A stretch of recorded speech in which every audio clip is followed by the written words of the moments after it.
Hi, it's Randy, K7AGE. It's time for more slow scan television pictures from the International Space Station, the SSTV ISS event. And it's coming up here in just a few days. Looking at the schedule here on my phone, July 14th through July 20th. And the theme will be the Apollo-Soyuz mission and STS-51, which pioneered SSTV on the space shuttles. There will be 12 images in the sequence, transmitting on 145.800 FM, the typical frequency, using PD-120 slow scan encoding. It takes 2 minutes to transmit a picture, and then they pause for 2 minutes, and then it goes on to the next picture. So the goal is to sequence through and see if you can get all 12. It starts on Monday, July 14th at 9:15 UTC, which is 5:15 a.m. Eastern Standard Time, and it ends on Sunday, July 20th at 1800 UTC, which relates to 2 p.m. EST. The ARISS organization does all the promoting of the SSTV events. It's actually transmitted and managed through the Russian side of the space station. The ARISS group asks that you upload your images to their website. I'll put a link below. They like to get as many images as possible. It gives them an indication of how well it's being received and decoded and all around the world, to see if there's any gaps or times that maybe the system isn't working right. They don't have to all be perfect. You send up even just something that's half noise. It lets them know that you received it at your location at that time. So that's all useful information.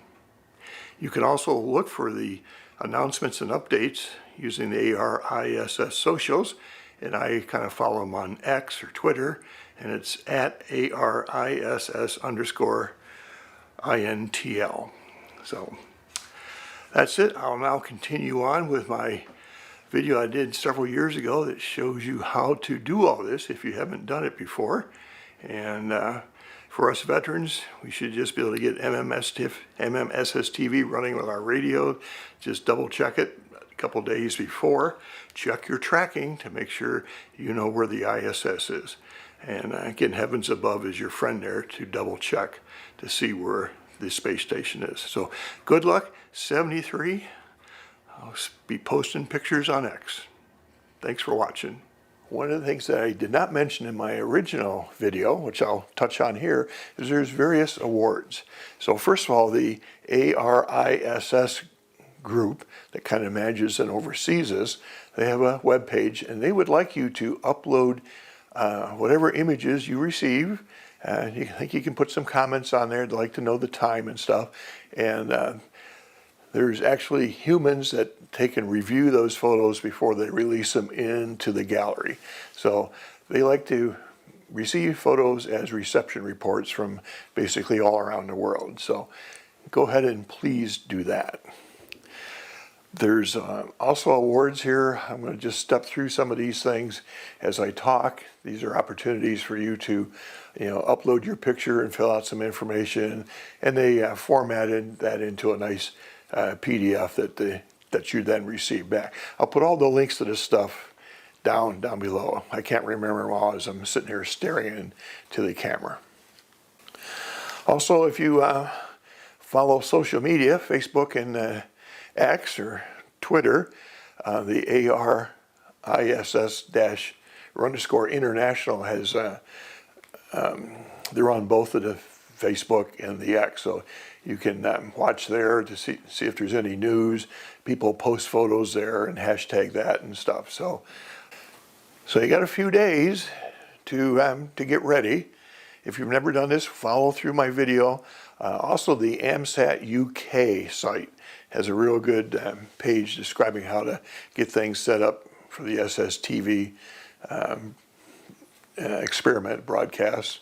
transmissions, whatever you want to call it. So you can go there and take a look at things. If you've never done this before, watch my video. I kind of recommend recording the audio. Use your phone with your recorder, hold it up to your radio or speaker, and then play that back to take and decode. If you try and decode and you don't have the software working right, there's a lot of things happening in the time window. It's going to happen and then it's going to be over. So if you record it, gives you a chance to back up the recording and try your software again. The issue with this sometimes getting the audio out of one thing and into the other. If you playback got the recording on your PC that you're trying to decode on, you may not get the software linked together. Also in the comments below, I have a link to a video that I've posted years ago, which is audio files of the ISS SSTV transmissions. So there's test signals there, signals that you can play back and take in and use your decoding software. So you get some things to play with before bright and early Monday morning. Also, leave your radio on 24 hours a day, leave the squelch open, and see what you get. In programs like SSTV, it'll save each image into the history file if you got that selected. So then you come by and see what you got. So I think that's all I need to explain for now. If you've never done this, again, watch the following video. It's about 40 minutes long. Get a cup of coffee and sit back and relax, and let me know how you do. This is Randy, K7AGE. Happy SSTV decoding. Hello, Randy, K7AGE. I'm going to show you how to receive slow scan pictures from the International Space Station. Here we go. I may be leading you down a very frustrating path trying to receive images from the International Space Station. But I'm going to break it down into some manageable steps to give you a better chance for success. And you will be able to make this work. You may not receive any images during your first pass, but keep at it, you will be able to make this work. And when you see your first image, it'll seem like magic, but it's not. It'll be due to your hard work of being able to receive images from the International Space Station. Once you get this working, it's fun to show it to your friends and family that you're able to receive pictures from space. This is also a good club project to get people involved and learn a lot about tracking, slow scan TV, and pulling all this together. Receiving SSTV pictures from the ISS is not hard, but it does require a few things to be set up in order to do this.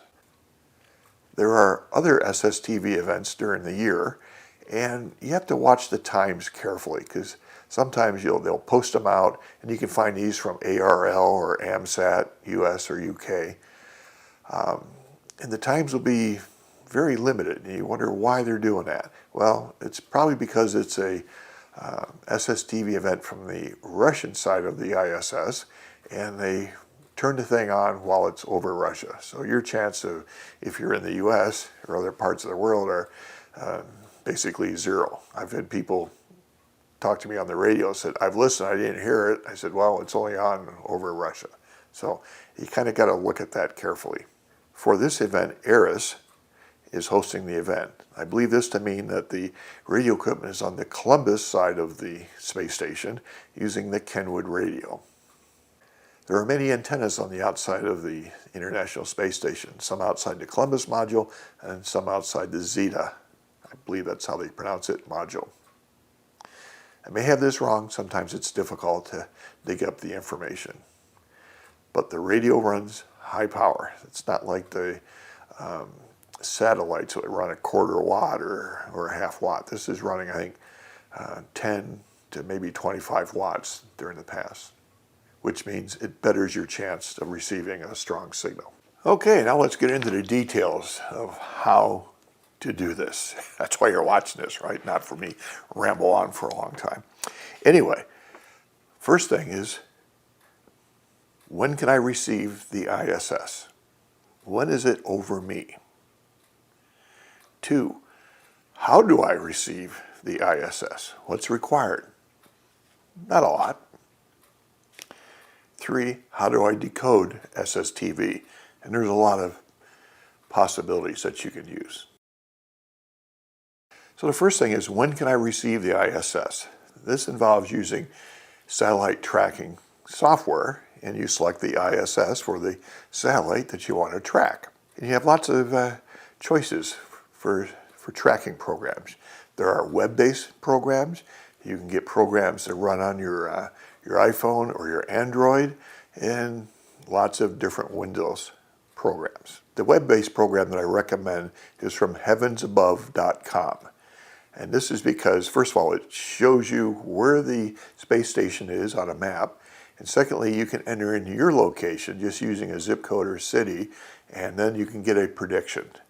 I also use this as a reference when I have other tracking programs that I'm using, so I can compare what's on my phone to what I see on Heavens Above. And if the space station appears in the same position, I know I have my other tracking programs set properly.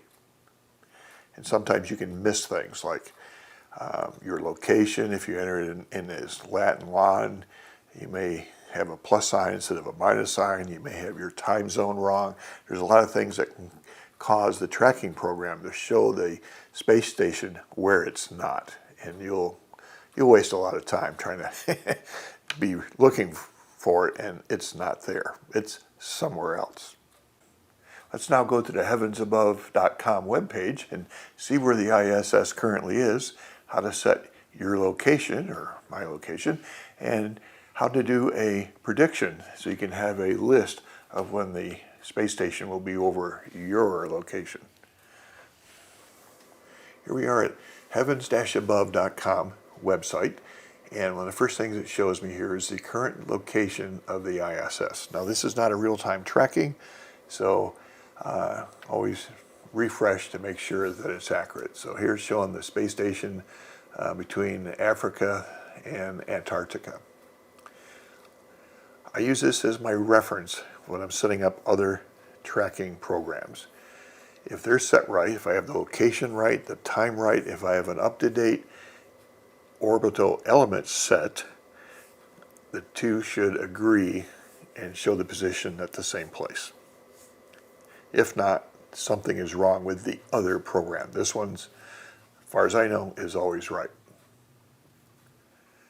So what we want to do next is change our observing location. So I can select that, and it brings up a map. It shows a pin here of my location, but you can zoom out the map and say, using the left click, put yourself in New York City. I don't want to do that, because now the predictions would be if I was located there and not here. Another way you can do this, you can put in a city. I can put in my zip code, 97444, and do a search. It puts the pin here basically in the middle of the Rogue River, which is close enough. And make sure I push the update button. And if I look up here in the top right, it should now show that position, Curry County, with my Latin Lodge. Now we want to do the 10-day prediction. So 10-day predictions for satellites of special interest. We want the ISS. It defaults to show visible only passes, which is fine if you want to go outside on a clear night and be able to see the space station going over. This will tell you when and where. We're interested in radio, so we want all the passes. There's 3 main areas here. So we have dates, and the 3 main areas are the start of the pass, the highest point of the pass, the highest elevation above the horizon, and the end of the pass. Now this program defaults to only show passes above 10 degrees elevation, 10 degrees above your horizon. So the start here is at 4:53. It'll be 10 degrees at looking south-southeast. The highest point is 13 degrees at 4:54 to the southeast, and it ends at 4:56, again at 10 degrees to the east. So this is about a 3-minute pass. You're not going to be able to do much. The SSTV images takes 2 minutes to transmit, and they typically have a 2-minute transmit cycle and a 2-minute receive cycle. And then it comes back, 2-minute transmit cycle. So 3-minute pass, good luck. The next pass is at 6:27 west-southwest. It peaks at 6:31 at 79 degrees. That means it's practically overhead to the northwest. And it sets at 6:34 to the northeast. So that is about a 7-minute pass. Again, 2 on, 2 off, 2 on, 2 off. So during there will at least be one complete image that's transmitted in your view. So this is your schedule when the ISS will be above your location. If you don't want to use any other tracking programs, select this, print it out, and you're all set. And let's take a look at the amsat.org prediction page real quickly to give you a second one to check out. Here we are at the amsat.org. You can find predictions under satellite info, past predictions, and you can select which satellite from a list. We want ISS. You need your grid square or your latitude and longitude. I'm going to enter in my grid square, CN72, and hit predict. It came up, says no valid latitude or longitude. It'll attempt to compute that from the grid square, which it does, and it goes to this window here. I find this not as easy to use as the heavens above, because this is in UTC time versus your local time, and that's probably what you're going to be mainly concerned with. Whereas the other one, it broke down the time and the angle where the satellite started from, the maximum position, and the end. So here it's here's your direction for the start of the pass, the maximum elevation at this azimuth, and then it sets at this azimuth here. So just another one to try. Now let's look at a program I use on my Apple iPad and my iPhone. It's called GoSat Watch. And it's not free. It's about $10. There's a lot of them out there, but this is one I use. So I'll show you real quickly how that works. So this is GoSat Watch. Let me bring that up. And the way I have this running is just in a world map, which you can move around. You can also get it in a globe type of thing where you can spin it around. That's kind of neat. We go back to the regular map here. Here's where the IS is. We'll check that here in a second. There's a couple things you got to set. So you go into settings, and the first thing is your location. And I have mine in here. You can just use current location. It'll try and figure out the best through the networking, or you can edit and add a new location and enter latitude and longitude.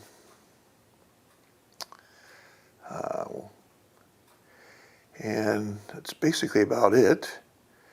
Preferences, whether or not you want the Earth night, metric units and things like that you can play with, what your minimum elevation is set to. I have it set to 0.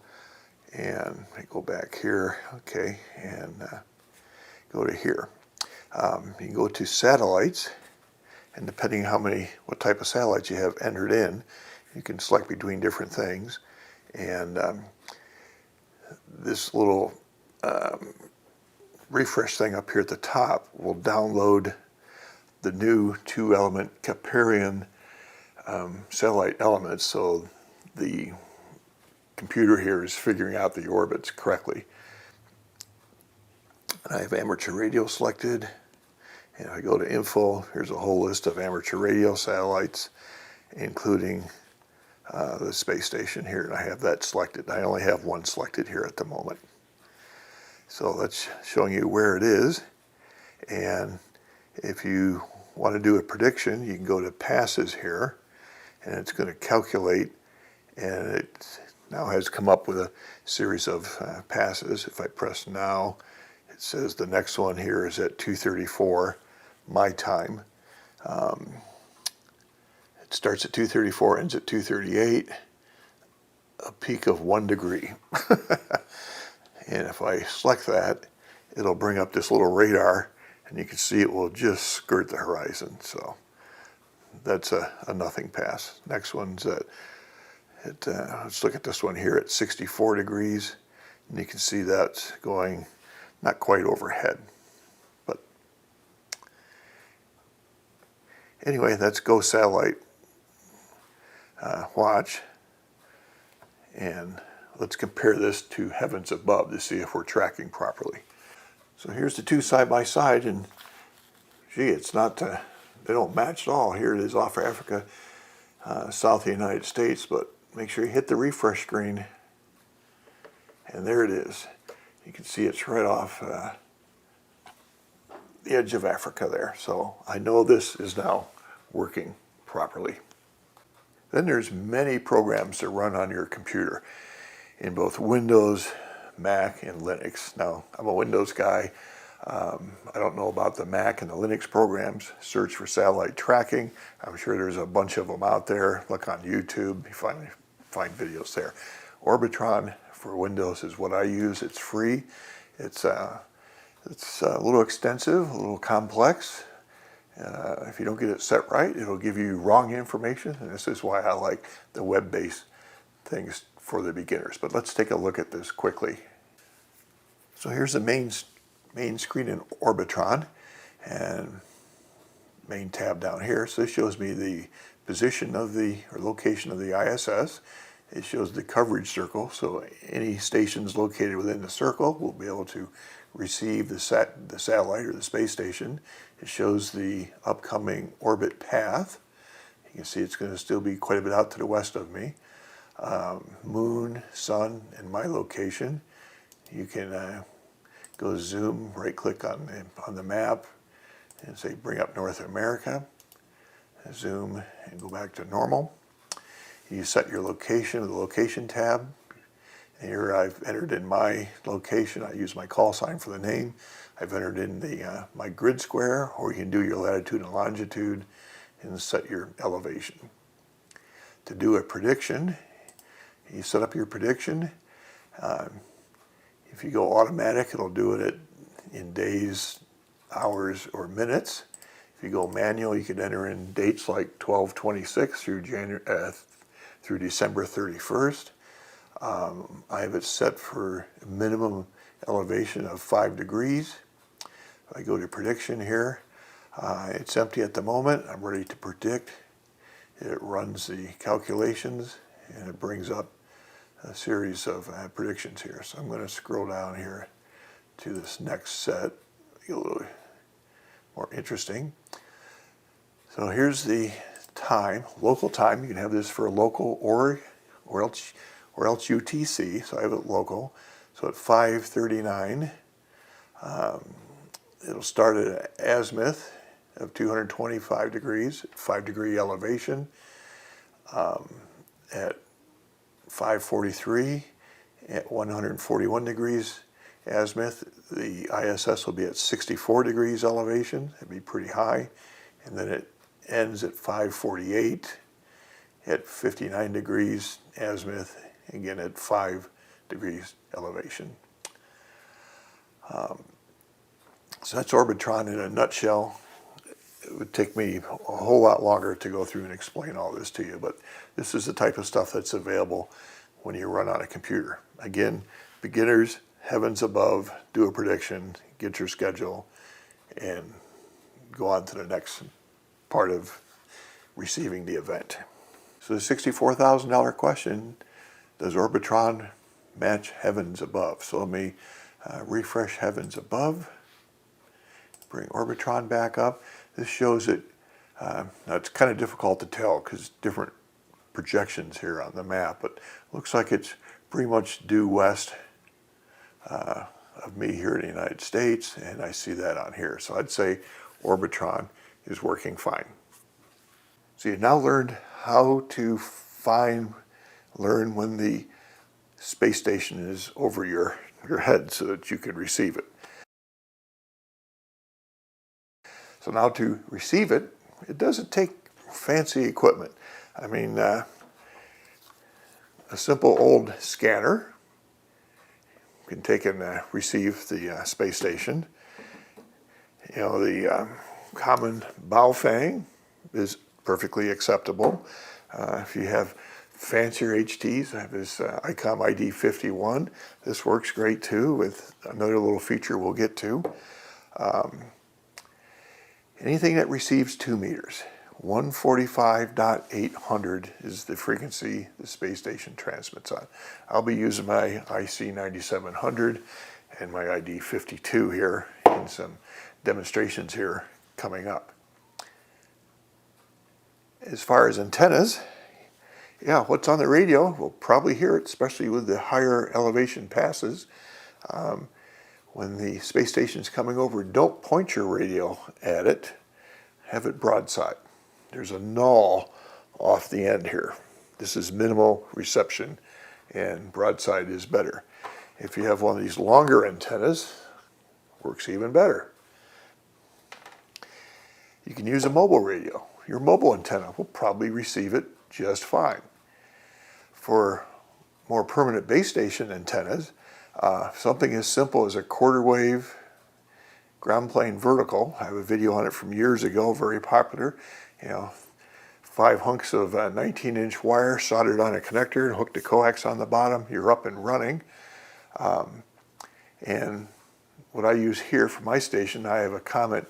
I think it's a GP15. It's a tri-band antenna. It's 6 meter, 2 meters, and 70 centimeters. And it has a very narrow pattern. So wire antenna pattern is something to think about, but don't think too hardly. Since the space station will spend, most of the orbits that you will be receiving on are probably between 15 to 60 degrees. So that's where you want your radiation pattern, if possible. Now my GP15 has a much narrower radiation pattern, which forces more of the energy or the reception window towards the horizon, which you think, well, maybe that doesn't work as well. I've been very pleased with it. It's done really well. I can pick off some of the low passes coming over the ocean. And don't forget, as the satellite gets closer overhead, it gets closer, therefore it gets stronger. So a quarter wave will work fine. And the ultimate, if you have tracking antennas with azimuth and elevation control beams, and it'll computer run, it'll automatically track the space station. That's kind of the ultimate end. This will get you started. A couple other things to think about.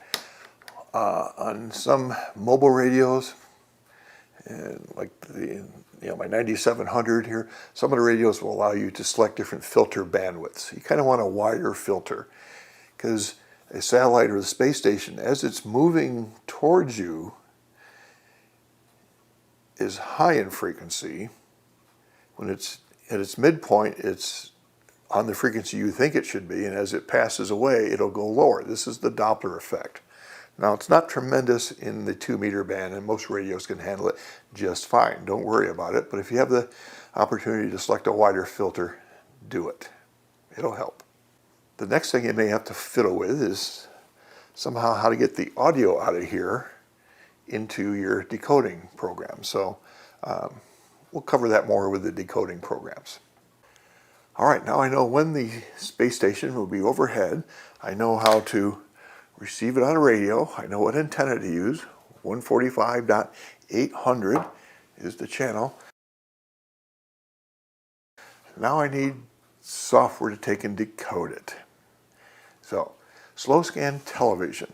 It's really not television. It's a method to send still pictures. It was developed in the late 50s with tube-type equipment and old scope tubes that you couldn't hold the whole image. It would fade away. It was really primitive compared to what we can do today with free software. I like to use SSTV for Windows. It's free. So let's take a look at that here. Okay, SSTV, as well as several other programs, is available from hamsoft.ca, and he has here several different programs. Now, these really aren't supported anymore, but they work just fine. And what we're interested in here is in the SSTV program, written by JE3HHT. And so here's where you can download it. There's another version which is which has been updated, this SSTV YONIQ. And I haven't played with this, but this is has been more updated. You can see he's changed the user interface, but we'll stick with SSTV. This is what it looks like after you install it. So this is kind of a naked version. It's not showing you anything here. But basically, this window here, when you're in the Receive tab, will show you the picture as it's being received. This over here selects the mode. Now there's lots of different SSTV modes. You can run it in the auto and it will detect which mode it is when it transmits, or you can manually select a mode here. Scotty, Martin 1, Martin 2. The ISS will be sending in PD 120. So I can right click on this button here, and there's all the different standards. We love standards, there's so many. I can select PD 120 and that's there. Now it'll still receive it without doing that, but sometimes it's nice if you have to manually force it into that mode. What we see up here is the spectrograph of the bandwidth of the receiver, and when it's downloading you'll see a strong signal spike here at the 1200. That's the sync range, and then the image information is between 1500 and 2300. It has a logging program built in. History, you can see what you've decoded. In fact, there's a view here that says always show thumbnails of history. So these are various images that I've received. A lot of them are just noisy. These are probably off of 20 meters. So I'll just get rid of that for now. Some of the things to set it up, you go to Option, Set Up SSTV, and you get this window here. And we probably want to start in the, I get my notes here, in the Miscellaneous tab. So go to Miscellaneous here. And if you have a direct audio connection or a sound card interface or a signal link, that's where you would select that. Right now I'm selected for my 7610. I can select my 9700 for the input. We're not going to transmit, but I can set it for the output too. If you'd like to see how I change the names of these, leave a note in the comment and I'll show you how to do that. That's pretty simple. Let me see, what else here? You want to have the clock rate at 48,000, and the rest of this you can just kind of leave normal. If we go to Receive, we pretty much leave all this alone, although I make sure all of these in this area here are set. So it'll auto start, it'll auto restart, it'll auto resync, it'll auto slant, and it will decode the frequency shift key ID of the picture format at the beginning of the transmission. Squelch level low or lowest, and auto start on the VIS or the sync. Transmit, we're not transmitting, so it doesn't really matter. So let's see this work. Okay, for now a demonstration here, but I'm recording this before the SSTV event, so there's no space station transmitting overhead. So what I have here is my ISS. This is my ICOM space station simulator, and it's my IC 705. And on my Toughbook here, I have a video that I recorded a couple years ago. I have like 27 minutes of recorded ISS SSTV passes. So this is perfect sample files for you to practice with. The link will be down below if you can go and get that. So let's see if it's working here. And let me step forward here and put the radio in transmit. And you can hear it coming out of my 9700. So let's see how SSTV decodes this. Let's see SSTV receive an image from my ICOM space station simulator here. Let me turn on the transmitter and start the image. There's a signal.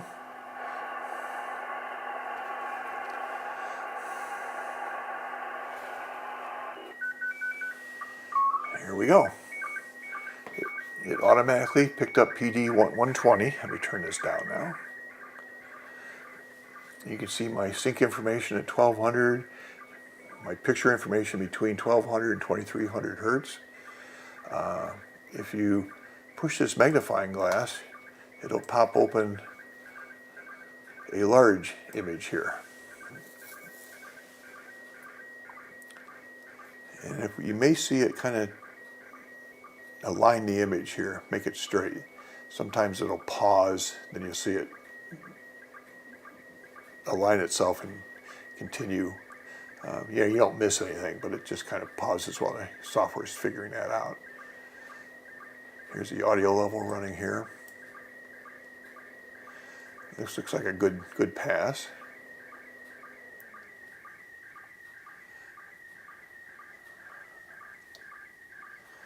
So I'm just going to pause here for a minute. We'll come back towards the end of the image.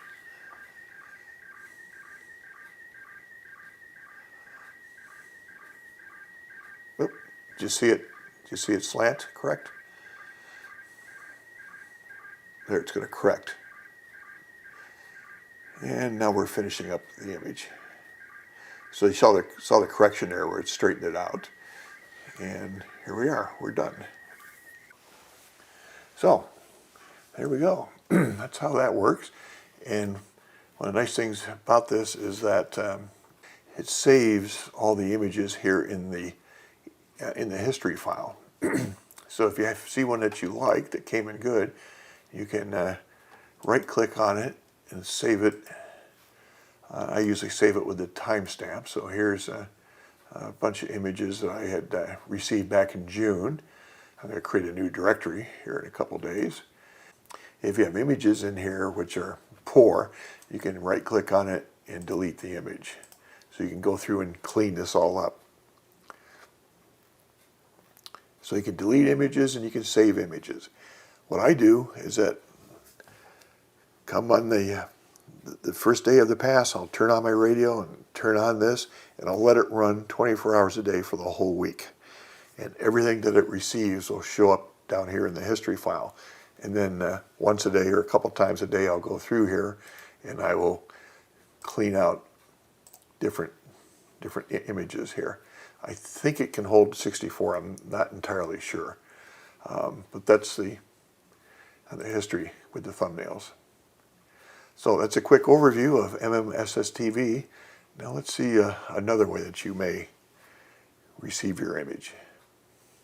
So here's another way that you can acquire your SSTV image, is to break up the process into two parts. So one is to receive it and record it, and the other one is to play back the recording and then decode it.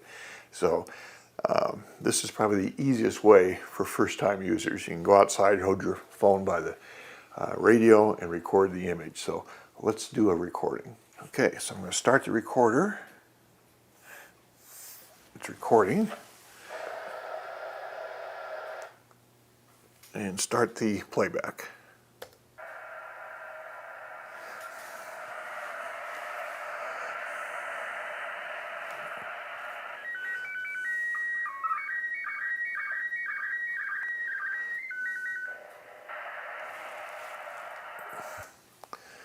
So we have it recorded. Well, let's see what we can do with it. Let me stop it here.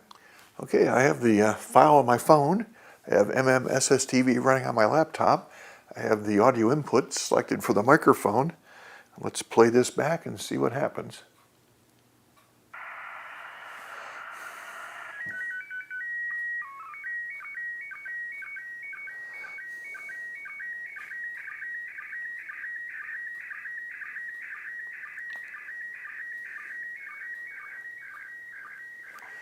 Okay, well, it's just about done. It's not as good as direct coupling. There's a lot of like room echo and stuff, a lot of weird ghosting in the picture, but hey, it's a start. You start simple and you work to a better setup. Okay, I have this SSTV iPad software for the iOS devices for Apple. It's from Black Cat Systems. It's $2.99 from the App Store. I find it a little finicky to get it going, so I'm going to tell it to stop. And I'm going to start this and see if it starts up properly. That looks better. I had trouble getting it to start from the beginning.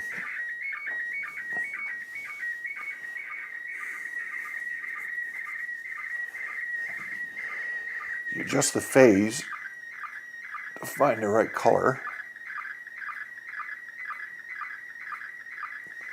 and the skew to get it straight.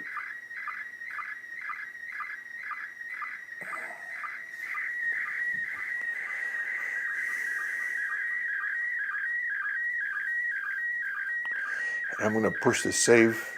I'm going to turn this on here. Save to photos, so hopefully it gets saved.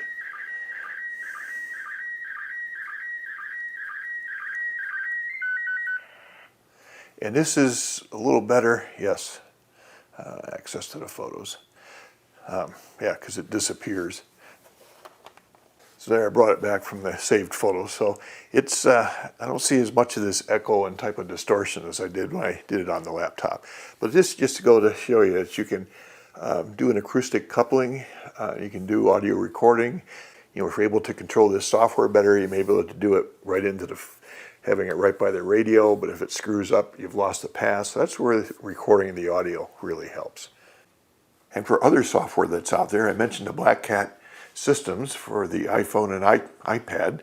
There's Android, Robot 36, Multiscan for the Mac, and QSSTV for you Linux users. Now, I don't have any experience with these, so you're on your own, or do what you do. You go to YouTube and do a search and find out how to use those programs.